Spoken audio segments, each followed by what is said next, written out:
Hello everyone. আমরা এখন digital যুগে বাস করি। এখন সব কিছুর মধ্যে টেকনোলজি সীমাবদ্ধ রয়েছে এবং অন্তর্ভুক্ত রয়েছে। আমরা সকালের ঘুম থেকে ওঠা থেকে রাতে ঘুমোতেও যাওয়া পর্যন্ত সব কিছুর মধ্যে টেকনোলজি পরিলক্ষিত হতে দেখি। এবং শিক্ষাক্ষেত্রেও টেকনোলজি আইসিটি রূপে রয়েছে, যেটা ইনফরমেশন অ্যান্ড কমিউনিকেশন টেকনোলজি। তো এই আইসিটি সম্পর্কে আজকে আমার আলোচনা। হ্যালো প্রিয়ন, আমার নাম শাহবান। আমি আজকে আলোচনা করতে চলেছি ICT integration in school education, challenges আর তার কী কী ফিউচার রয়েছে। এছাড়া আমরা আরও কতগুলি অনলাইন টুলস যেমন virtual reality, artificial intelligence, digital assessment আর রোবোটিক্স সম্পর্কে জানব। ফার্স্ট আমরা জানব যে ভার্চুয়াল রিয়েলিটি অর্থাৎ বা ভিআর। ভিআর জানার আগে আমরা জানবো যে ভার্চুয়াল কথার অর্থ কী। ভার্চুয়াল কথার অ্যাকচুয়ালি মানে হচ্ছে existing in fact but not in fact. বাস্তবে এক্সিস্ট করে না কিন্তু কার্যতভাবে আছে বলে মনে হয়। ভার্চুয়াল রিয়েলিটি একটা কম্পিউটার জেনারেটেড 3D এনভায়রনমেন্ট যেখানে ইউজার কন্ট্রোলার আর হেডসেটের দ্বারা ইন্টারেক্ট করে। যেমনটি আমরা ছবিতে দেখতে পাচ্ছি যে একজন শিক্ষার্থী ভিআর এক্সপিরিয়েন্স করছে এবং সে অতীতকালের যে স্থাপত্যগুলো সেগুলোর সাথে নিজেকে মিল খুঁজে পাচ্ছে এবং সেখানকার নানা জিনিসপত্র দেখছে। এরপর আমরা আসবো যে historical development of virtual reality. Virtual রিয়েলিটির কি হিস্টোরিক্যাল ডেভেলপমেন্ট আছে। চলে যাব আমরা 1838 সাল, যেখানে এই ভার্চুয়াল রিয়েলিটির যে ফাউন্ডেশনটা প্রথম গেঁথেছিল একটা যন্ত্র যেটির নাম ছিল দ্য স্টেরিওস্কোপ, যেটি স্যার চার্লস হুইটস্টোন প্রথম ইনভেন্ট করে, যেখানে বিভিন্ন ছবি দেখানো যেত। তারপর বিভিন্ন সায়েন্স ফিকশন ছবি দেখানো কথা থাকে 19 শতক থেকে 20 শতাব্দীর মাঝে, এবং শেষমেশ 1950 থেকে 1960-এর মধ্যে সেন্সোরামা আর টেলিস্ফিয়ার মাস্ক এর সাহায্যে ভিআরের যে আধুনিক মডেল সেটা নির্মাণ করা হয়। এবং শেষমেশ সর্বশেষে 1968 সালে আইভ্যান সুদারল্যান্ড তিনি প্রথম মডার্ন ভিআর সিস্টেমটাকে চালু করে, এবং সেখান থেকেই আজ পর্যন্ত এই ভিআরটা দিনে দিনে আরও আপ টু ডেট এবং ডেভেলপমেন্ট হয়েছে। আমরা এবার জানবো যে ভার্চুয়াল রিয়েলিটির কী কী এডুকেশনাল ইমপ্লিকেশন আছে বা অ্যাপ্লিকেশন আছে। ভার্চুয়াল রিয়েলিটি সায়েন্সের যে সাবজেক্টগুলো রয়েছে ফিজিক্স কেমিস্ট্রিতে বা বায়োলজির ক্ষেত্রেও অনেকটা বেশি হেল্পফুল। সায়েন্সের বিভিন্ন ল্যাব বেস যে অ্যাক্টিভিটিগুলো রয়েছে, যেমন কেমিস্ট্রির বিভিন্ন মিশ্রণের যে এক্সপেরিমেন্টেশনগুলো রয়েছে, সেখানে ভার্চুয়ালভাবে যে স্কুলগুলিতে বা যে প্রতিষ্ঠানে কোনো তাদের ল্যাব নেই সেখানে ছেলেমেয়েরা এই ভার্চুয়াল রিয়েলিটির দ্বারা ভার্চুয়াল ল্যাবটাকে এক্সপিরিয়েন্স করতে পারে। তারপর আছে হিস্ট্রি, ইতিহাসের পুরনো স্থাপত্য, শিল্পকলা ইত্যাদিগুলো দেখতে, যেমন তাজমহল। এছাড়া যদি দেখতে চাই তো হরপ্পা সভ্যতা, মহেঞ্জোদারো, এর থেকে পুরনো হলে মেসোপটেমিয়া বা চীন সভ্যতার মতো সভ্যতাগুলোর পরিবেশ, তাদের মানুষগণ ইত্যাদিকেও আমরা এই ভিআরের সাহায্যে দেখে নিতে পারি। থার্ড হচ্ছে মেডিসিনের ক্ষেত্রে অ্যানাটমি এবং হিউম্যান যে হার্ট বা মানুষের অভ্যন্তরীণ যে অঙ্গগুলো রয়েছে সেগুলোকে আমরা ভিআরের সাহায্যে দেখে নিতে পারি। এছাড়া ইঞ্জিনিয়ারিংয়ের ক্ষেত্রে কমপ্লেক্স সিমুলেশন আর যে সমস্ত স্পেশাল ট্রেনিংগুলো রয়েছে সেগুলো আমরা দেখে নিতে পারি এই ভিআরের সাহায্যে। এরপর আমরা জানব যে লিমিটেশন কী আছে। Limitations of VR. Virtual reality যে হেডসেট বা কন্ট্রোলারগুলি রয়েছে সেগুলো কস্ট দিক থেকে অনেকটা এক্সপেন্সিভ, এছাড়া তাদের যে হার্ডওয়্যার বা টেকনিক্যাল সাপোর্ট অনেকটা বেশি পাওয়ারফুল। এছাড়া যদি আমরা বারবার ভিআর বা ভার্চুয়াল রিয়েলিটি ডিভাইসগুলো ব্যবহার করি তাহলে আমাদের মোশন সিকনেস আর আই স্ট্রেন হতে পারে। এছাড়া বারবার ব্যবহারের ফলে আমরা যে বাস্তব জীবনের সঙ্গে যে সম্পর্ক বা ইন্টারাকশনগুলি সেগুলোকে হারিয়ে ফেলবো দিনে দিনে। কিন্তু কোনো মতেই বাস্তব জগতের যে টিচিং লার্নিং প্রসেস বা এক্সপিরিয়েন্সগুলো সেটা কিন্তু ভিআরের সাহায্যে দেওয়া সম্ভব নয়। এরপর আমরা আরেকটি টুল সম্পর্কে জানবো যেটির নাম হচ্ছে আর্টিফিশিয়াল ইন্টেলিজেন্স বা এআই। তাহলে এআই জিনিসটা কি? এআই হচ্ছে একটা কম্পিউটার সায়েন্সেরই একটা ব্রাঞ্চ, যেখানে মেশিনের দ্বারা বিভিন্ন কাজ করানো হয়। যেমন হিউম্যান ইন্টেলিজেন্সের যে সমস্ত কাজ, যেগুলোতে হায়ার হিউম্যান ইন্টেলিজেন্স চাই, সেই কাজগুলো কিন্তু এআইয়ের সাহায্যে দিনে দিনেই হওয়া যাচ্ছে। যেমন বিভিন্ন ডিসিশন মেকিং হতে পারে, ল্যাঙ্গুয়েজের আন্ডারস্ট্যান্ডিং হতে পারে, প্রবলেম সলভিং হতে পারে, এই সমস্ত দিকগুলো যায়। এই এআই ব্যবহারের ফলে আমরা ইনস্ট্যান্ট ফিডব্যাক পাই, পার্সোনালাইজড পেজ পাই। আমাদের যে টিচারদের যে ওয়ার্কলোড সেটা দিনে দিনে কম হতে পারে এবং এটার দ্বারা শিক্ষার্থীরাও একটা ইন্টারভেনশন, একটা এক্সট্রা সাপোর্ট তারা পেয়ে থাকে। এরপর আমরা চলে আসবো যে history of artificial intelligence. AI এর কী কী হিস্ট্রি আছে বা ইতিহাসটা কী। চলে যাব আমরা 1956 সালে, যেখানে এআইকে এস্টাবলিশ করা হয়েছিল একটা একাডেমিক ফিল্ড হিসেবে। সেখান থেকে 1950 থেকে 70 ধীরে ধীরে ডেভেলপমেন্ট, ধীরে ধীরে রিসার্চ হতে শুরু করে এই এআই নিয়ে। এআই উইন্টার্স 1970 থেকে 80-এর দশকে শুরু হয় এবং 2012 সাল থেকেই এই এআইয়ের যে ডেভেলপমেন্ট সেটা আসলভাবে দেখা যায়।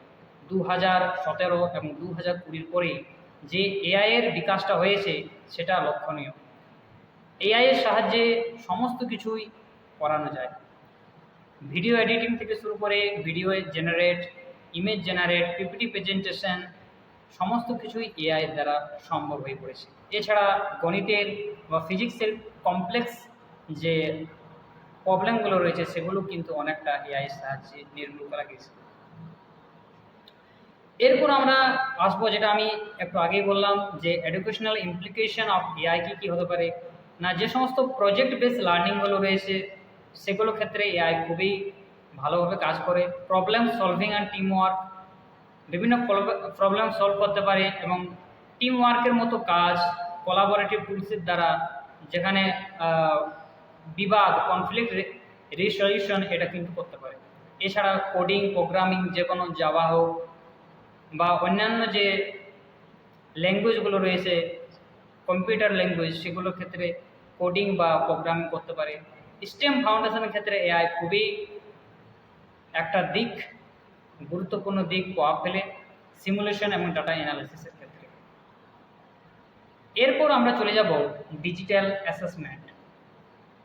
ডিজিটাল অ্যাসেসমেন্ট কথাটা আমরা পূর্বেই জেনেছি যে অ্যাসেসমেন্ট হচ্ছে শিক্ষার্থীরা পাঠদানের শেষে কতটা বুঝতে পারলো বা পাঠের সাথে সাথে কতটা বুঝতে পারছে তার জন্য যে মূল্যায়ন প্রক্রিয়া, তার জন্য যে আমরা প্রশ্নাবলী বা প্রশ্নকরণের মাধ্যমে তাদের থেকে জানি যে কতটা তারা বুঝতে পেরেছে, সেটা হচ্ছে অ্যাসেসমেন্ট। ডিজিটাল অ্যাসেসমেন্ট হচ্ছে যে আমরা ডিজিটাল ডিভাইসের সাহায্যে এই অ্যাসেসমেন্টটা করব, যেখানে বিভিন্ন অনলাইন কুইজ হতে পারে। ছবিতে দেখতে পাচ্ছি যে অনলাইনে কুইজের মাধ্যমে অনেক কিছুই সম্ভব, যেমন ইনস্ট্যান্ট গ্রেডিং হয়, পারফরমেন্স ট্রেক করা যায় যে কতটা বেশি পারফরমেন্স হয়েছে। এছাড়া এটা ইকো ফ্রেন্ডলি, যেহেতু এখানে কাগজের কোনো ব্যবহার নেই, তাই গাছ কাটারও কোনো ব্যাপার নেই, কারণ আমরা জানি যে কাগজ আসে গাছ থেকে, তাই এটা সম্পূর্ণ ইকো ফ্রেন্ডলি। তার টাইপস অফ ডিজিটাল অ্যাসেসমেন্ট হচ্ছে অনেকগুলো টাইপস আছে, যেমন এমসিকিউ টেস্ট হতে পারে, ই পোর্টফোলিও হতে পারে, ক্লাসরুমের যে পোল, বিভিন্ন পোল, এর মাধ্যমে ক্লাসরুমে থাকা সমস্ত শিক্ষার্থীর মত আমরা নিতে পারি। গুগল ফর্মসের দ্বারা আমরা ইভ্যালুয়েট করতে পারি, বিভিন্ন কুইজ অর্গানাইজ করতে পারি। এছাড়া প্রজেক্ট বা প্রেজেন্টেশনের মতো কাজগুলো আমরা ডিজিটাল অ্যাসেসমেন্টের মাধ্যমে বা ডিজিটাল অ্যাসেসমেন্টের একটা টাইপ হচ্ছে। এরপর আমরা চলে যাব একেবারে শেষের টুলস বা ইম্পর্ট্যান্ট, খুব কমন, কোনো মতেই যে কম ইম্পর্ট্যান্ট তা নয়, least last but not the least, robotics. তাহলে রোবোটিক্স হচ্ছে যে রোবোটিক্সটাকে যদি আমরা বিভাজন করি তাহলে রোবট বলে একটা কথা বলবো। তাহলে রোবটের মাধ্যমে বিভিন্ন কাজ করানোকে যে ফিল্ড, ইন্টারডিসিপ্লিনারি ফিল্ড, সেটাই হচ্ছে রোবোটিক্স। যেমন আমরা বিভিন্ন ডিজাইন করাতে পারি, কনস্ট্রাকশন, অপারেশন, এই কাজগুলো আমরা কিন্তু করতে পারি। রোবোটিক্সের ব্যবহার কী কী রয়েছে? অনেক ক্ষেত্রে ইন্ডাস্ট্রিয়াল অ্যাপ্লিকেশনে ব্যবহার হয়, যেমন স্টেম ফাউন্ডেশন, যেখানে সায়েন্স, টেকনোলজি, ইঞ্জিনিয়ারিং আর ম্যাথামেটিক্সের এর কিন্তু প্রচুর ব্যবহার রয়েছে। ম্যাটেরিয়াল হ্যান্ডেলিং ক্ষেত্রে ছোটো ছোটো ম্যাটেরিয়াল, এছাড়া ম্যাটেরিয়াল ট্রান্সফার এক জায়গা থেকে অন্য জায়গায় নিয়ে যেতে যেখানে ওয়ার্কলোড বেশি লাগে, machine loading, unloading, spot welding, continuous arc loading, spray coating, assembly, inspection, সমস্ত কিছু ক্ষেত্রে কিন্তু এই রোবোটিক্সের ব্যবহার রয়েছে। এরপর আমরা চলে যাব চ্যালেঞ্জেস অফ আইসিটি ইন্টিগ্রেশন। আমরা স্কুল এডুকেশনে যদি আইসিটি ইন্টিগ্রেশন করতে চাই তাহলে কি কি চ্যালেঞ্জ আসবে? প্রথম যে চ্যালেঞ্জ সেটা হচ্ছে ইনফ্রাস্ট্রাকচার গ্যাপস, গঠনগত ঘাটতি। আমরা অনেক স্কুলে দেখেছি গঠনগত ঘাটতি দেখতে পাই, যেখানে ক্লাসরুম থেকে শুরু করে শিক্ষার্থীদের যে পাঠ সহায়ক পরিবেশ সেটাই কিন্তু দেওয়া সম্ভব হয়নি, এবং সেটিতে না দিতে পারলে এই আইসিটি কীভাবে আমরা সেই স্কুলগুলিতে বা সেই প্রতিষ্ঠানে যুক্ত করবো সেটি ভাবার বিষয়। এছাড়া রয়েছে হাই কস্ট। আইসিটি কিন্তু খুব কম দামে পাওয়া যায় সেটি নয়, এটির মেনটেন্যান্স চার্জ এবং কস্টিং চার্জ খুবই হাই রেট। এই কারণে এটা একটা চ্যালেঞ্জ। টিচার রেডিনেস, অনেক শিক্ষককে যদি আমরা এই আইসিটির সাথে পরিচয় না করে দিতে পারি তাহলে তারা স্কুল পরবর্তীকালে স্কুলে যখন শিক্ষক হয়ে আসবে তখন তারা শিক্ষার্থীদের এই আইসিটির ব্যবহার সম্পর্কে বা সচেতন করতে পারবে না। তাই শিক্ষকদেরকে আমাদেরকে প্রস্তুত করতে হবে, কিন্তু বর্তমান যেটা সমস্যা যে টিচার রেডিনেস কিন্তু নেই। ডিজিটাল ডিভাইড এবং সেফটি, এটার মাধ্যমে আইসিটির মাধ্যমে ডিজিটাল ডিভাইড হয়, যেমন বিভিন্ন যে প্রোফাইল আছে সেগুলোর মাধ্যমে ডেটা চুরি হয়ে যেতে পারে, এর সম্ভাবনা কিন্তু দেখা দেয়। আর সেফটিরও দিকেও একটি কনসার্ন এটি ফেলছে। নেক্সট হচ্ছে ডিস্ট্রাকশন অ্যান্ড মিসইউজ। শিক্ষার্থীদের ক্ষেত্রে যদি আমরা এই আইসিটিকে ইন্টিগ্রেশন করতে চাই তাহলে অনেক শিক্ষার্থী আছে যারা ক্লাস ভিত্তিক কাজগুলি না করে অনেক সময় গেমস বা সোশ্যাল মিডিয়াতে ব্যস্ত হয়ে পড়ে, অর্থাৎ মিসইউজ করতে থাকে। টেকনিক্যাল ইস্যু হতে পারে আইসিটির ক্ষেত্রে সবথেকে বেশি যে ফল্ট টেকনিক্যাল ইস্যু, এবং যেহেতু মেনটেন্যান্স কস্ট হাই তাই এই ক্ষেত্রে এটা সমস্যা। ইনঅ্যাডিকুয়েট ডিজিটাল কন্টেন্ট, শিক্ষার্থীরা কী শিখবে সেই শিক্ষণীয় কন্টেন্টটাই কিন্তু অনেক সময় পাওয়া যায় না। যেমন আমরা দেখতে পাচ্ছি হিন্দুস্তান টাইমসের একটা খবরে, যেখানে 1000 of state school lacks power internet and disability friendly facilities. অনেক স্কুল আছে, যেমন মহারাষ্ট্রে অনেক স্কুল আছে যেখানে শিক্ষক শিক্ষার্থীর যে রেট এবং সেখানে ইলেকট্রিসিটির অভাব রয়েছে। সেখানে যদি আমরা আইটিসিটিকে ইন্টিগ্রেশন করতে চাই তাহলে আমাদেরকে অনেক চ্যালেঞ্জেস ফেস করতে হবে। এরপর চলে আসবো আমরা the future of ICT in education. তাহলে আমরা ভবিষ্যৎ কী দেখতে পাচ্ছি এই আইসিটির দ্বারা? যদি আমরা শিক্ষাক্ষেত্রে, স্কুল এডুকেশনের ক্ষেত্রে আইসিটিকে যদি যুক্ত করি তাহলে কি আমরা ভবিষ্যৎ দেখতে পাবো? প্রথম হচ্ছে এআই পাওয়ার পার্সোনালাইজেশন। আমরা এআই এর জানি যে এআই সমস্ত কিছুই করে দিতে পারে, এআই এর দ্বারা পার দেওয়া সম্ভব, কিন্তু এআই এর দ্বারা সেই ইমোশনটা এই ক্লাসরুমের যে হাতে নাতে শেখা সেটা কিন্তু আসবে না ঠিকই। কিন্তু ভবিষ্যতে যদি আমরা আইসিটিকে যদি স্কুলে এডুকেশনে যদি ইন্টিগ্রেশন করতে পারি তাহলে এআই এর দ্বারা সমস্ত কিছু ডিফিকাল্ট টাস্ক, ডিফিকাল্ট প্রবলেমগুলো আমরা সলভ করতে পারবো। ভিআর ভার্চুয়াল ক্লাসরুম, আমরা শিক্ষার্থীদের অনেক সময় জল বৃষ্টির কারণে ক্লাসে উপস্থিত হতে অনেক ক্ষেত্রে সময় লাগে, তাই আমরা বা এটা হতে পারে যে অনেক ডিস্টেন্স কভার করতে হয় ওদেরকে প্রতিষ্ঠানে পৌঁছানোর জন্য, এক্ষেত্রে আমরা ভার্চুয়াল ক্লাসরুম তৈরি করতে পারি। রোবোটিক্স ফ্রম প্রাইমারি গ্রেডস, আর যেগুলো প্রাথমিক যে শিক্ষার্থী রয়েছে প্রাথমিক শিক্ষা স্তরে সেখানে রোবোটিক্সের দ্বারা গ্রেডস প্রদান করতে পারি। ডিজিটালি অ্যাসেসমেন্ট, স্মার্ট ক্লাসরুম থাকবে তাদের মধ্যে।